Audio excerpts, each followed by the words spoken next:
नमस्कार, जय महाराष्ट्र। बातमी येते थेट कोकणातून। रामदास कदम शिंदे गटाचे नेते यांना सर्वात मोठा धक्का बसला आहे। त्यांच्या मुलाच्या मतदारसंघातून रामदास कदम यांना या नेत्यांनी सोडचिठ्ठी देत लोकसभा निवडणुकीच्या अगोदर एक मोठा धक्का दिल्याने सगळीकडे आश्चर्य व्यक्त होत आहे। नेमकं झालंय काय ते सविस्तर पाहूया।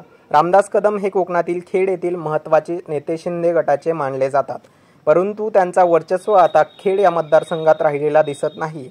त्यांनी ठाकरेंच्या नेतृत्वाखाली स्वतःच्या मुलाला तर निवडून आणलं, परंतु आता पुढील निवडणुकीत त्यांना निवडून आणणं कठीण आहे, कारण एक महत्त्वाची घटना घडलेली आहे। त्यांच्याच मतदारसंघातील सुमारे 10 गावातील अख्ख्या ग्रामस्थांनी शिवसेना उद्धव बाळासाहेब ठाकरे यांच्या पक्षात प्रवेश केला आहे। तेथील ठाकरे गटाचे नेते संजय कदम हे पुढील निवडणूक लढवणार आहे। त्यांच्या नेतृत्वात आम्ही ठाकरेंना पाठिंबा देत आहोत, असं त्या गावकऱ्यांनी म्हटलं आहे। 17 ग्रामपंचायत सदस्य तसेच 5 सरपंच व इतर हजारो ग्रामस्थांनी ठाकरेंच्या पक्षात प्रवेश करून रामदास कदमांना एक मोठा धक्का दिलेला आहे। त्यामुळे रामदास कदम हे सध्या चिंतेत आहेत व पुढील विधानसभा निवडणुकीत आपल्या मुलांचा पराभव होईल हे त्यांना आता कळून चुकले आहे। त्यामुळे येणाऱ्या काळात संजय कदम हे ठाकरेंच्या पक्षाचे उमेदवार जिंकतील असा विश्वास गावकऱ्यांनी व्यक्त केला आहे। तर मित्रांनो, तुम्हाला काय वाटतं?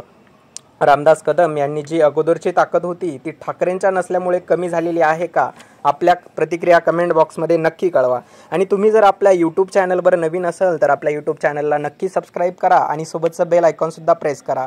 आणि लागलीच व्हिडिओ आवडल्यास व्हिडिओला लाईकसुद्धा करा। जय हिंद, जय महाराष्ट्र।